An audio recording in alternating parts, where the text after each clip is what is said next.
Jesucristo, el Verbo viviente, es el único medio de salvación. Él es el centro del pensamiento de nuestra vida, la fuente y la autoridad de la doctrina. El principal propósito de la vida de Cristo fue la obediencia a los mandamientos, exaltando la ley de Dios como un reflejo de su carácter. El principal mensaje a ser predicado en el mundo, basado en Apocalipsis 14, está representado por 3 ángeles llevando el Evangelio eterno al mundo entero. Este mensaje se basa en los encantos inigualables de Cristo y declara que la hora del juicio ha llegado y llama a obedecer los mandamientos de Dios. Mediante su palabra, Dios ha comunicado a los hombres el conocimiento necesario para la salvación. Las Santas Escrituras deben ser aceptadas como dotadas de autoridad absoluta y como revelación infalible de su voluntad. Y aunque el canon de las Escrituras inspiradas está cerrado, el Espíritu Santo continúa iluminando, amonestando y confortando al pueblo de Dios a través del testimonio de Jesús, el Espíritu de profecía. El camino a la vida se traza a través de un camino angosto que debe ser recorrido con confianza a las promesas que Dios dejó a hombres y mujeres fieles que dedicaron sus vidas hasta la muerte por el Evangelio eterno. Los fundadores de la Iglesia soñaron con el día en que la revelación sería una realidad en sus vidas. Miraron con los ojos de la fe a aquel día glorioso cuando finalmente la promesa sería cumplida en la venida magistral de Jesucristo a esta tierra para recompensar a cada uno según sea su obra.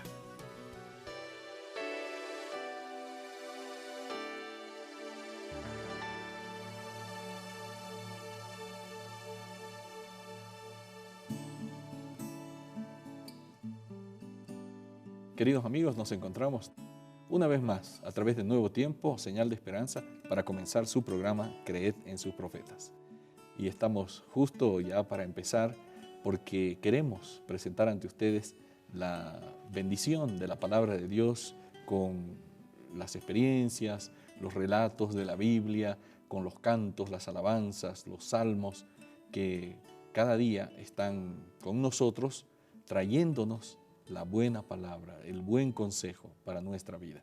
Amplificado por el Consejo del Espíritu de Profecía, que nos trae cada día el pastor Bruno Razo. Muchas gracias, Pastor Eber. Y sí, cada día, todos los días, el mismo mensaje, un nuevo mensaje. Desde el tesoro inagotable de la palabra de Dios, desde los escritos inspirados que Dios transmitió a Elena de White, desde reavivados por su palabra, desde creed en sus profetas, desde el corazón de Dios para nuestro corazón. Hoy nos detenemos en el capítulo 22 de Salmos, donde aparece el contraste, un grito de angustia y por el otro lado un canto de alabanza. Enviamos un abrazo fuerte, respetuoso, cariñoso a todos nuestros amigos y entonces nos concentramos. ¿Cómo es esto de un grito de angustia y un canto de alabanza? Pues bien, en realidad aquí David tiene una motivación muy especial. Él está pidiendo auxilio a Dios y está diciendo, me siento acorralado, me siento como un hombre completamente desvalido, perseguido por los enemigos. Pero al final del Salmo hay una expresión de confianza y de alabanza a Dios, ¿no? Al Creador. Hay un detalle interesante, pastor, en Salmo 22. Es un salmo mesiánico, es un salmo profético. Parte de las expresiones de David han servido para aplicarlo, para simbolizar las escenas finales del Hijo de Dios, ¿no? Así que es muy interesante cómo aplica la inspiración de Elena White, por inspiración, las palabras del Salmo 22 a las escenas finales de la vida de Jesús. Bien, vamos a compartir entonces la declaración de Elena de White que dice lo siguiente. Los enemigos del Señor aguardaron su muerte entonces con impaciente esperanza. Creían que esos acontecimientos eliminarían para siempre los rumores de su poder divino y la maravilla de sus milagros. Se complacían en pensar en que entonces no necesitarían temblar más por causa de su influencia. Los indiferentes soldados que extendieron el cuerpo de Jesús en la cruz se repartieron sus ropas y contendieron por una prenda tejida pero sin costura. Finalmente decidieron el asunto echando suertes. La pluma movida por la inspiración describió con exactitud esta escena cientos de años antes que ocurriera. Porque perros me han rodeado, me ha cercado cuadrilla de malignos, horadaron mis manos y mis pies y repartieron entre sí mis vestidos y sobre mi ropa echaron suertes. Repetidas veces se me ha encargado que diga a nuestro pueblo: poned en Dios vuestra confianza y vuestra fe. No dejéis a ningún hombre falible el cuidado de definir vuestro deber. Podéis hacer vuestras las palabras del salmista: anunciaré tu nombre a mis hermanos, en medio de la congregación te alabaré. Si bien es cierto, los salmos son cánticos, también hay muchos de estos salmos que son profecías. Es decir, que no solamente nos detallan un incidente del pasado, sino que me está anunciando situaciones que van a ocurrir en el futuro. Y este es uno de esos salmos aplicados al sufrimiento de Cristo y a detalles, ¿no? Como que alguien sabía exactamente lo que iba a ocurrir, porque dice: horadaron mis manos, horadaron mis pies, repartieron entre sí mis vestidos, sobre mi ropa echaron suertes.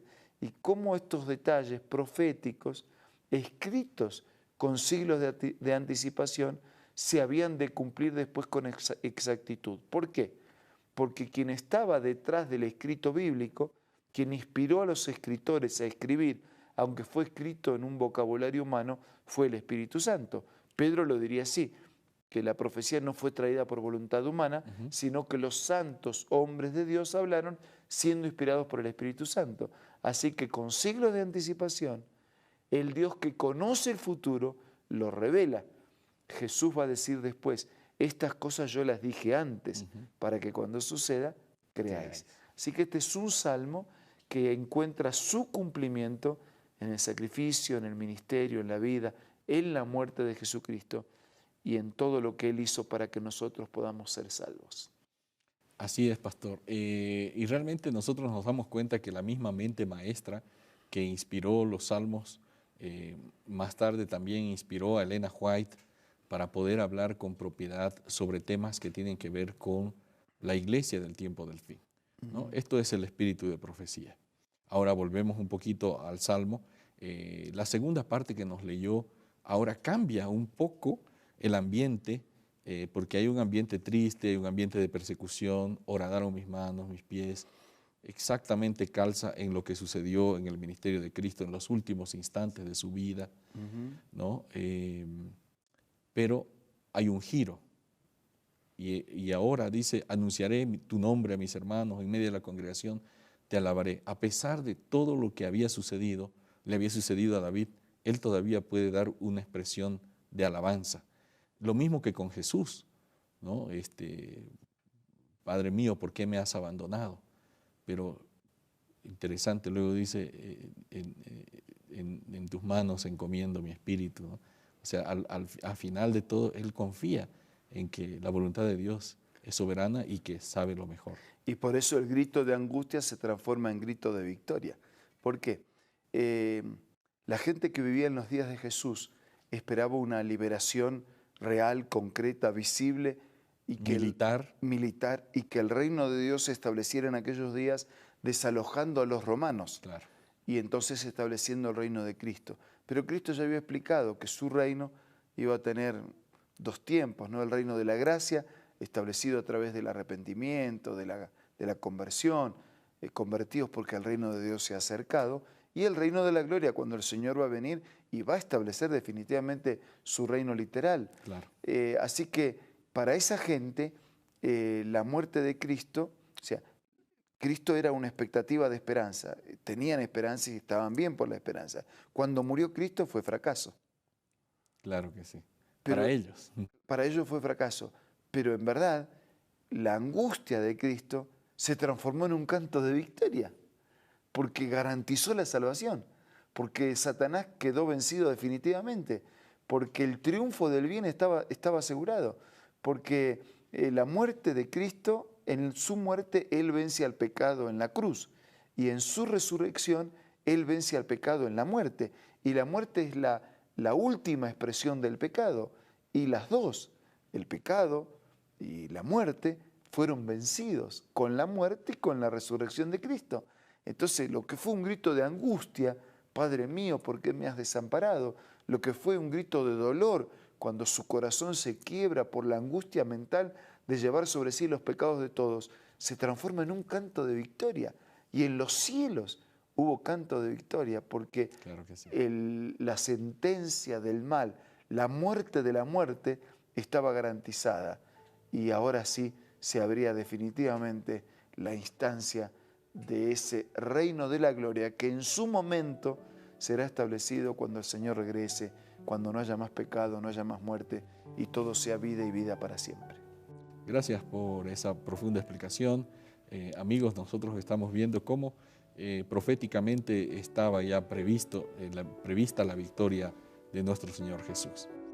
Pensando y reflexionando en estas cosas, vamos a tener un espacio especial y luego unos consejos. Ya retornamos. Hola, hoy tengo otra cita muy linda para compartir. El Dios del cielo luchó consigo mismo entre dejar que el hombre culpable pereciera o entregar a su cariñoso Hijo para que muriese por la raza humana. Los ángeles estaban tan interesados en la salvación del hombre que entre ellos se podía haber encontrado a quienes habrían renunciado a su gloria y dado su vida por el hombre que perece. Pero, dijo el ángel, eso no serviría de nada. La transgresión era tan enorme que la vida de un ángel no podía pagar la deuda. Únicamente la muerte e intercesión de su Hijo podía pagar la deuda y salvar al hombre perdido de la tristeza y la miseria sin esperanza. Qué linda cita, ¿verdad? Esta tú la puedes encontrar en este libro maravilloso, Primeros Escritos, escritos por Elena G. de White. Puedes descargar esta aplicación ingresando al App Store o al Play Store, buscando Elena G. de White.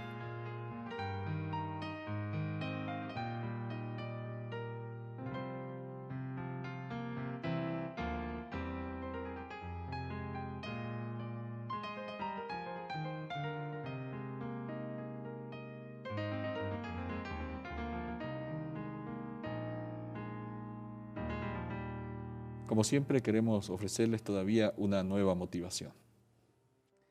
Solo quería dejar aquella expresión bíblica que dice, y ellos le han vencido por medio de la sangre del Cordero. La victoria de Cristo garantiza nuestra victoria en la medida que nosotros estemos refugiados en sus méritos, en su sangre, en su justicia, en su victoria. Ahora vamos a hablar con Dios en la oración. Gracias, Señor, por tu vida, gracias por tu muerte, gracias por las profecías, por los escritos anticipados que nos permiten que cuando las cosas sucedieron podemos creer porque ya estaban por anticipado registradas. Gracias porque Jesús hace posible nuestra victoria sobre el pecado. Y te pido que bendigas a nuestros amigos y a nuestros hermanos para que en las luchas de este día ellos, nosotros, todos podamos ser más que vencedores y que en breve, cuando regreses, podamos ser parte del establecimiento definitivo de tu reino. Oramos agradecidos en el nombre de Jesús. Amén. Amén. Nos despedimos momentáneamente, pues tenemos siempre la esperanza y la promesa en Cristo de reencontrarnos el día de mañana a través de Nuevo Tiempo. Esto ha sido Creed en sus profetas.